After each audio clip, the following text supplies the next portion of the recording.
أعوذ بالله من الشيطان الرجيم. بسم الله الرحمن الرحيم. ها أنتم هؤلاء جادلتم عنهم في الحياة الدنيا فمن يجادل الله عنهم يوم القيامة أم من يكون عليهم وكيلا. ها أنتم واوري تاسو هؤلاء خلقياس جادلتم عنهم چې د دوی د طرفه مو جګړه کول فی الحیات الدنیا د دنیا په ژوند کې فمن یجادل الله څوک به مجادله وکړي جګړه وکړي د الله تعالی سره عنهم د دوی د طرف یوم القیامت د قیامت په ورځ باندې اما یکون علیهم وکیلا یا به اما څوک وی یکون چې کېږي به علیهم فردی باندې وکیلا کارساز. سوره نساء د آیات نمبر 109. دا آیات دا مخکنی آیاتو مربوط دي چې په دې کې هغه خاصه واقعه بیانې او الفاظ عام دي د تمام انسانانو د لپاره تر قیامت پورې قوانین او دستور ایږدي. ها انتم هؤلاء یعنی څوک چې د بشیر نومي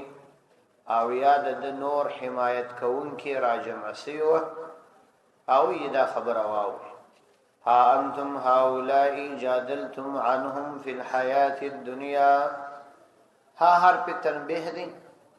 انتم هؤلاء انتم مبتدا هؤلاء خبر.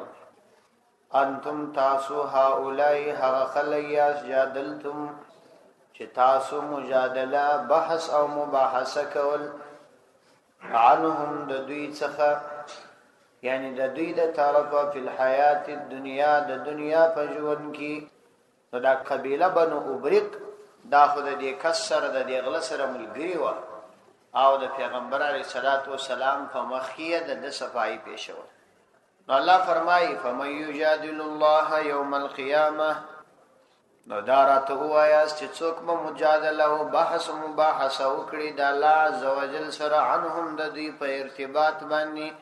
یوم القیامت د قیامت په ورځ باندې اما یکون علیهم وکیلا امن سوک بوی یکونو چکیر با علیهم فردی بانی وکیلا کارسازا. یعنی په دنیا کې خو تاسو د حمایت او طرفداری د پاره ګول مول خبري جوړ کړي او ځانونه مو صادق رښتینی مؤمنان معرفي کړه.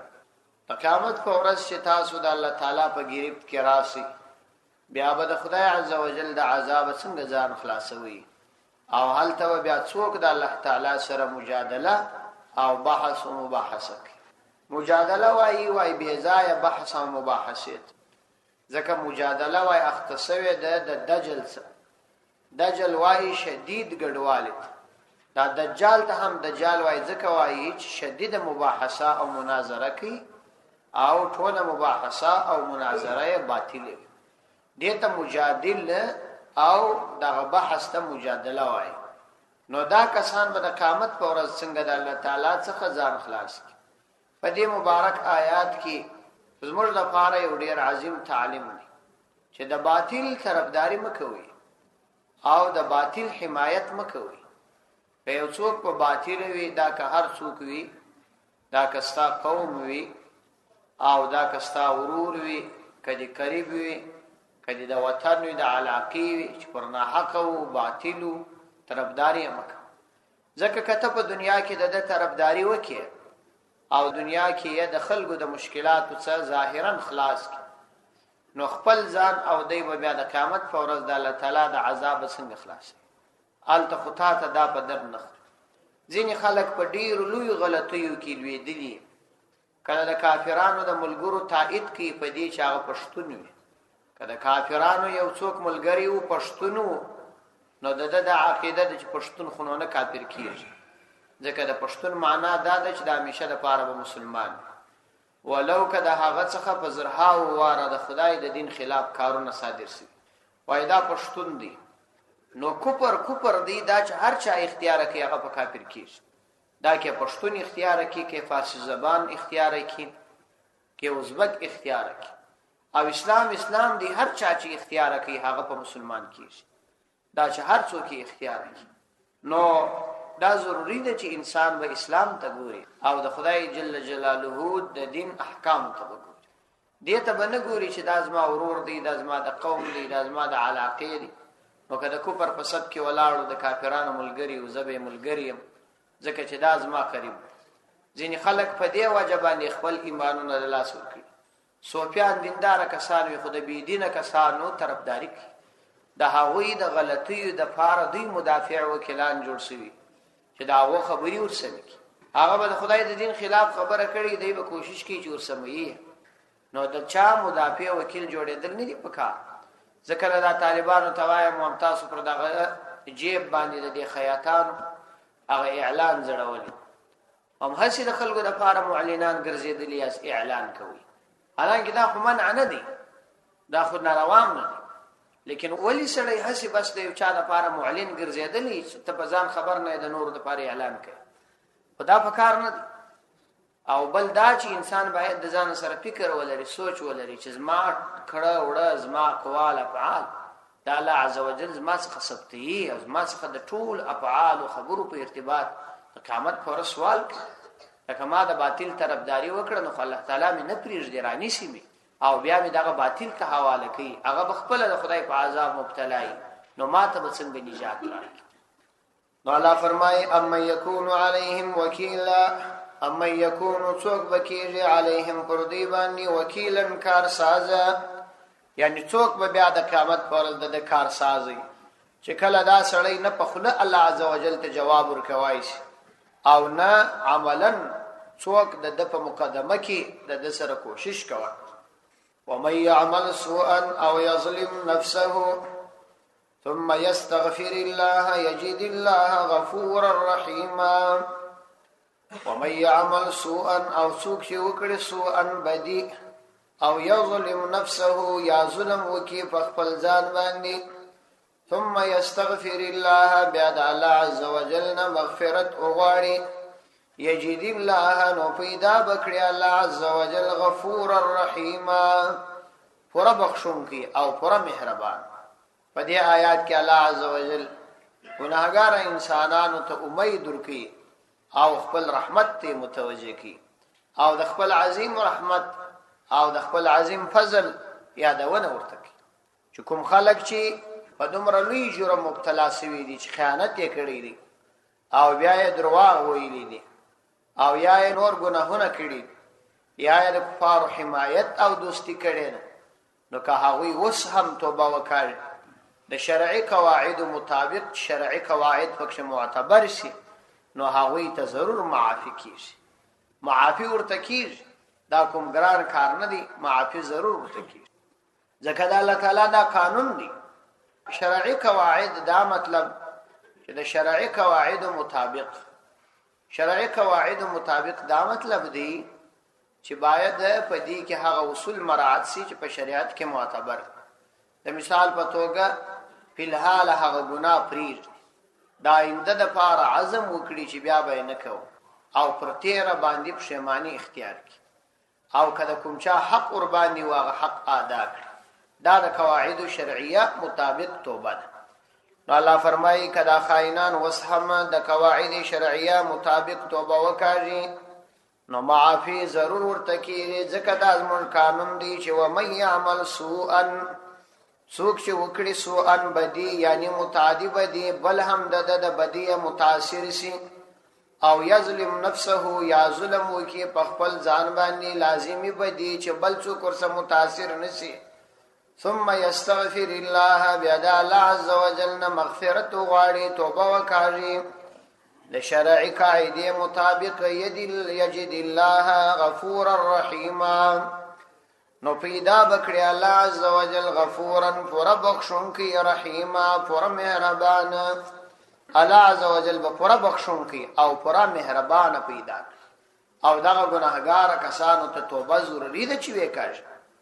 ومن يكسب اثما فانما يكسبه على نفسه ومن هغه څوک یکسب چې کسب وکړي اثما د ګناه فانما يكسبه على نفسه نو یقینا دغه کس یکسبه کسب کوي علی نفسه په خپل ځان باندې وکانه الله علیما حکیما او دی الله عز وجل علیما فرع علم لرونکی حکیما د فرع حکمت خاوند یعنی کوم چا چې ګناه کړي او په ګناه باندې مبتلا وي کله متعدی ګناه کړي وي یعنی داسې ګناه چې د ګناه آثار نور تم رسیدلی نور هم د په ګناه ملوث وي او یا لازمی ګناه وي نفس د کړي وي د ګناه صلاحیت نور ته نه سوي نو په هر صورت کې توبه باید وکړي ځکه ګناه کول ځان په تاوان کې اچول او دا خو عقلا هم لازمه ده چې انسان د تاوان ځان وساتي الله تعالی فرمایي د ګناهګارانو ته هم توبه ضروری ده ځکه چې ومن یکسب اسما څوک چې کسب وکړي اسما د ګناه فانما یکسبه علی نفسه نو یقینا کسب یکی د دې ګناه علی نفسه پر خپل ځان باندې یعنی دا ګناه په حقیقت کې پر خپل ځان باندې واقع ده په اعتبار د سزا او د عذاب وکان الله او دی الله عز وجل علیم فرع علم لرونکی په ټولو ګناهونو علم لري که صغیره ګناه وي که کبیره وي که لازمي وي که متعدي وي حکیما فرع د حکمت خاوند دی د هرې ګناه مطابق سزا ورته ټاکي ومن یکسب خطیئه او اثما ثم يرمي به بريئا فقد احتمل بهتانا واثما مبينا ومن اغسوك يكسب چې حاصل کړي خطیئه کوم ګناه او اسما یا لوی ګناه ثم يرمي به بیاولی په دې ګناه سره بريئا یو پاک انسان فقد احتمل نو یقینا دې کس پورته کوي پر خپل ځان باندې بهتانا بهتان و اثما مبینا واضح گناه ومن یکسب خطیئه دی آیات کې الله تعالی فرمایي چې د خپل گناهو حال ته هم وګوري او بیا د دې گناهو نسبت بل ته چکوي د دې حال هم وګوري یعنی بکار خدا د چې انسان د خپل گناه په فکر کې سوی وای لیکن ځینې کسان ډیر خطرناک په لوی گناهو کې واقع یو خپل گناه کوي او بیا د خپل بدی ګناه نسبت و نور ته کوي لکه دا بشیر نو مغلا او یاد د قبیله بنو ابرق چې خپل اغلا کړي و او بیا یې پر یو پاک سړی لبید ابن سهل او یا هغه يهودي باندې الزام لگاو نو الله تعالی فرمایي دا په شدید ګناه کې واقع دی یو خپل ګناه کړي ده بل بهتان اخستی دی پر بل چا بهتان تړلی دی او دا ښکارا ګناه ومن یکسب خطیئه او څوک چې کسب وکړي خطیئه د کوچنی ګناه او اثما یادلی ګناه نو په کار خدا ده چې دی توبه وکړي او پر ځای د دې چې دی توبه وکړي ثم يرمي بیا نسبت کوي به دغه ګناه بریئا یو پاک انسان لره پاک انسان ته نسبت کوي لکه دا بشر او یا د قبیلی چې حضرت عبید ابن سهل او یا يهودي ته د نسبت وکړي نو دغه کس چې دی فقد احتمل بهتانا و اثما مبینا نو یقینا دغه کس پورته کوي بهتان یعنی د یو ډیر عظیم بهتان وتړي و اثما مبینا او ښکارا ګناه په ځان باندې بار کړل یو خو خپل ګناه د چکړې د چغلا ده بل دا ګناه وکړل چې بل ته د ګناه نسبت وکړي نو الله عز وجل په دې مبارک آیات کې بیا مشتدد تعلیم راکړي چې یو خو خپل ګناه چې کوي د دې سزا ګوري بیا کبل پر استاد کوم ګناه وسی نو بل ته نسبت مکوي ځکه دا تر هغه شدید ګناه ده او الله عز وجل په دې باندې سزا درکړي او تاسو د الله تعالی د غریب تخلاصې دای نس چې هر طرف ته ولاړ شي یو ورځ به د الله تعالی و قضا او فیصله ته حاضرې یو طرف ته متلای نس ولولا فضل الله عليك ورحمته لهمت طائفة منهم أن يضلوك ولولا فضل الله عليك كثير نويد الله تعالى فضل فرتاباني ورحمته او د الله تعالی رحمت لهمت نو ضرور اراده کړي طائفة منهم يويدل د دوین ايضلوك چتا خطا باسي وما يضلون او دوین خطا باسي الا انفسهم مگر خپل ځانونه وما يضرونك او دوی تا تزرر نرسي من شيء په هیڅ باندې وانزل الله او نازل کړي دی الله عز وجل عليك پرتابن الكتاب کتاب والحکمت او حکمت وعلمك ما لم تكن تعلم او در شودلی دی تعالی را هغه څه چې تا علم وربانی نه درلودلی وكان فضل الله عليك عظيما وكان دی فضل الله د الله عز وجل فضل عليك پتا باندې عظیما ډیر لوی ولولا فضل الله په دې مبارکو آیاتونو کې د پیغمبر علی السلام عالی شان او لوړه مرتبه بیانې او د خلکو تاوان او نقصان بیانې شاوی د پیغمبر علی السلام ذات مبارک ته او یا دین ته تاوان رسی نو الله تعالی فرمایي ولولا فضل الله کچیر د الله تعالی فضل نوای په دغه خاصه مقدمه کې یا په عمومي اوقاتو کې علیک فرتا باندې چې د همیشه ستاسره د الله تعالی فضل ملګری دی ورحمته او د الله تعالی رحمت نوای چې دا ستاسره د همیشه څخه ملګری دی نو لهمت ضرور قصد کړي او طائفه یوی ډلې منهم د دوینه یعنی د دغو چالاکو غلو څخه یوی ډلې قصد کړي او اند دی یضلوک چې تا خطا باسي یعنی دی خو تا ته د دې اراده کړي و چې په خپل غړو ژبو باندې او په رنگ آمیز کلماتو باندې تا د حضرت لبید ابن سهل او یا د يهودي په بارک کې خطا باسي او پتا باندې داغه په ارتباط فیصله وکي لیکن پرتا د الله تعالی فضل وسو د الله تعالی رحمت در باندې وسو خپل کتاب در ترا نازل کړي یعنی د خپل کتاب څخه آیاتونه در ترا نازل کړل او واقعای پاک نو د الله تعالی پرتا د فضل دی او دا د الله تعالی فضل د همیشه د پاره استاد سره ملګری دی آیندم د سره ملګری دی په خام د سره ملګری وما يضلون الا انفسهم او هغوی نه گمراه کوي نه خطا باسي الا انفسهم مگر خپل ځانونه یعنی تا ته خو هیڅ کله ضرر نسی رسولای بلکې دا غوی خپل تاوان دی چې په دغه وجه باندې دوی د ګناه مبتلا ګرځي او د عذاب اهل ګرځي نو ما يضلون او دوی نه خطا باسي الا انفسهم مگر خپل ځانونه وما يضرونك او ضرر نسی رسولای تعالی را من شيء په هیڅ شي کې هم یعنی په دا رقم واقعاتو کې دوی هیڅ کله تا ته ضرر نشي رسول مطلب دا چې په شرعي امورو کې تا ته دوی هیڅ کله تاوان نشي رسول البته دا به کېدلی شي چې دوی بستا سره په جنگ کې تا ته تاوان ورسي خو په دا قسم معاملاتو کې تا ته دوی تاوان نشي رسول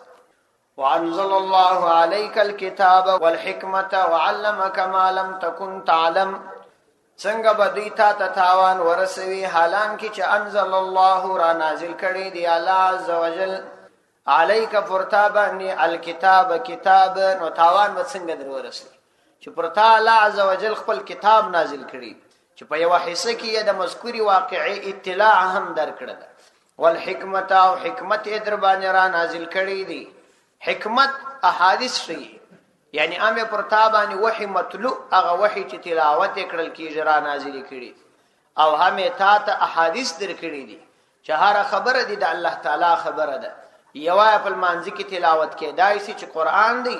او نور په مانځ کې نه تلاوت کیږي چې احادیث دي په حقیقت کې دواړه د الله تعالی د طرفه تا ته درکړل شي وعلمک او درشودلې دي تعالی را ما هغه سلام تکم تعلم چې تا په هغه باندې علم نه درلود یعنی تا ته هغه معلومات درکړه چې تا په هغه علم نه درلود علماء لیکلي دي چې په تمام کائناتو کې تر پیغمبر علیه الصلاۃ والسلام لوی عالم نست او د پیغمبر علیه الصلاۃ والسلام دغه علم الله سبحانه وتعالى ورکړي نو دا اطلاع او انباء الغیب دي چې پیغمبر علیه السلام تعالی ورکړي دا د ذاتی نه دی بلکې الله تعالی د تور کړي نو پیغمبر علیه الصلاۃ والسلام د غیب خبر ورکوم کی دی خو په غیب به ذاته علم نه لري بلکې د الله تعالی د طرفه د غیب علم ورکول کیږي او په ټولو کې تر ټولو لوی عالم حضرت پیغمبر علیه السلام یاو دومره دا خبر علماء لیکلي د چې پیغمبر علیه الصلاۃ والسلام د قران د آیاتونو او د نازلېدو څخه مخکې هم په خپل فکر باندې یو مسلې کې اجتهاد کول او فکر کول دا رواو. یعنی پیغمبر علیه الصلاۃ والسلام ته کوم آیات نه وای نازل شوی په کومه خاصه مسله کې، نو خپل په فکر او رائے چې کومه مسله را استلې وای هغه مسیو. ځکه پیغمبر علیه الصلاۃ والسلام په اجتهاد کې نه غلطي دي. دا ځکه کچېری غلطي راتلای فورا قران تنبیه ورکول چې دا سند. نو کله چې بدای اجتهاد په کومه مسله کې وکي کله قرآنی آیات پکې را نغلی نو دا به حقیقت چې دا غسه او کله قرآنی آیات په خلاف را لې پیغمبر اسلام به تنبیه کوي چې مسله دا سند. البته د نور مجتهدینو په ارتباط دا خبره څوک نشي کوي. یعنی هر مجتهد د رسولور سره ائمه چې دا مجتهدین دي د امت د دې په ارتباط دا خبره څوک قطعي او یقیني نشي کوي چې دا د اجتهاد به 100% هغه مراد او هغه معناوي چې د الله تعالی او د الله تعالی د رسول دی مراد. ممکن ده چې پکې خطا شوی دي، ولی چې پیغمبر علی السلام فرمایي هر مجتهد هغه په خپل فیصله کې 2 ثواب حاصلي. یو دا چې د مهنت کې بل دا کده د مهنت صحیح ولګي دی دا بل ثواب، او که خطا سونه الله تعالی یو ثواب ورکړي ځکه مهنت کوي کړي دي در خپل اندازې دا چې اخواته په حقیقت نه برابر سوی دا جلا خبر. نو حق حسر دی په مابین کې د څلور مذاهبو چې دا په ټول حق وي خو عمل په اړه وبانی ضروری دی. دا یو اصولي مسله ده. او بل دا چې پیغمبر علیه الصلاۃ والسلام چې اجتهاد کړی دی او یا امت ته د اجتهاد اجازت دی هغه د قرآنی اصول مطابق اجازت دی. یعنی هغه څوک چې په قرآنی اصول او د حدیثو په اصول او هغه اصول چې د اجتهاد لپاره وضع دي په هغه ټول باندې کامل عبور او علم ولري هغه اجتهاد کوي. هغه څوک چې ور باندې علم نه لري هغه اجتهاد نشي کولای. نو علمک ما لم تکن تعلم او تاته درشو دي ما هغه څه لم تکن تعلم لم تکن تعلم چې تا قطعا په هغه علم هم نه درلود. الله عزوجل تاته درو شودل. وكان فضل الله عليك عظيما وكان ذي فضل الله د الله عز وجل فضل عليك فرتا باندې عظیما ډیر لوی. الله عز وجل پر پیغمبر علیه السلام ډیر لوی فضل کړی، نبوت یې ور کړی، او پر هر مؤمن یې ډیر لوی فضل دی چې ایمان یې ور کړی. او بیا یې د پیغمبر علیه الصلاۃ والسلام په امتیانو کې په ایمان باندې پیدا کړی. نو دا د الله تعالی ډیر لوی فضل دی او د الله تعالی دغه فضل د بنده څخه شکر غواړي. الله عز وجل دې د شکر توفیق را نصیب کړي. صدق الله العظیم.